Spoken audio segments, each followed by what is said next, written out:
যাদের আমাকে ইলিশ মাছ দিয়ে ভাত খেতে দেখলে বুক ফেটে চোখ দিয়ে জল আসে, তাদেরও উচিত যে আমি আমার অসুস্থতার খবর নেওয়ার। হ্যালো বন্ধুরা, আমি কণিকা, শিলচর আসাম থেকে। আমি একজন গৃহিণী, তার সাথে content creator. Welcome to my daily blog. ঘুম থেকে উঠে চলে গেলাম একটু মর্নিং ওয়াক করতে।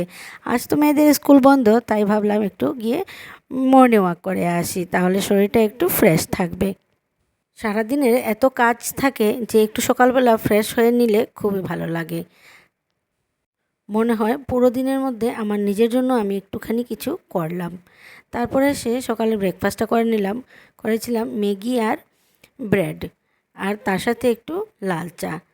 বাকি কাজকর্মগুলো শেষ করে এবার দুপুরে রান্নাবান্নার জোগাড় যন্ত্র করলাম।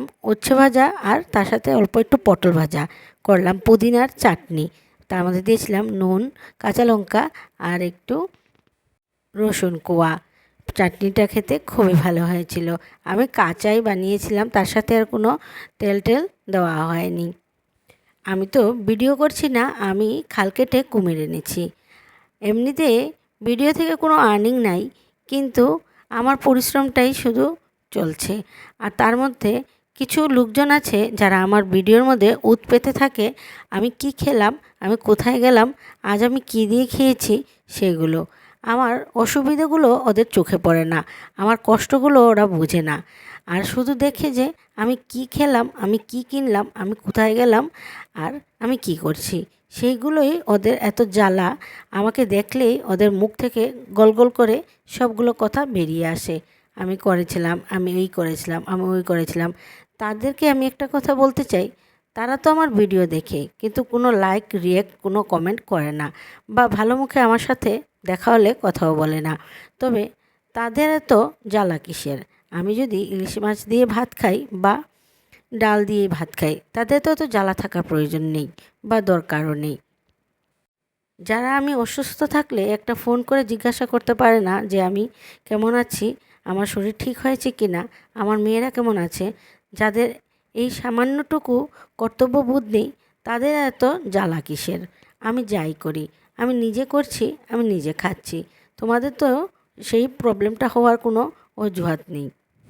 মানুষ নিজের সুখের থেকে অন্যকে দুঃখে দেখতে খুব ভালোবাসে।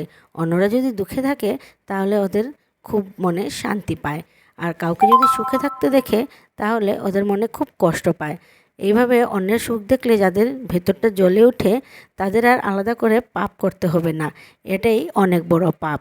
যারা অন্যদেরকে সুখে থাকতে দেখলে অসুবিধে হয়, তাদের জ্বালা হয়, ভগবান তাদেরকেও কখনো সুখে থাকতে দেন না। এটা ভগবানের কোনো বিচার না, এটা যার যার নিজের কর্মফল। বিকেলে একটু গেলাম মেয়েদেরকে নিয়ে মন্দিরে, যেহেতু ঝুলন যাত্রা চলছে আর গোপালের মন্দিরে আমাদের যাওয়া হয়নি, তাই আজ গেলাম মেয়েদেরকে নিয়ে। ওরা খুব খুশি, ওরা বলছে গোপালকে ঝুলাবে। আমি বললাম ঝুলা, সবাই তো ঝুলাচ্ছে, আর ঝুলানোর জন্যই তো গোপালকে বের করে এইভাবে দোলনায় রেখেছে, তাহলে তোরাও ঝুলা। সবাই আমরা মিলে গোপালকে ঝুলালাম। তারপর দেখতে পাচ্ছ কি সুন্দর করে সাজিয়েছে।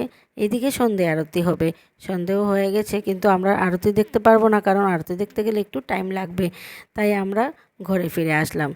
তাহলে আজকের ভিডিওটা তোমাদের কেমন লাগলো তোমরা আমাকে অবশ্যই কমেন্ট করে জানিও। আর আমি যে কথাগুলো বললাম সেগুলো কি যুক্তিসঙ্গত কি না সেটাও বলবে।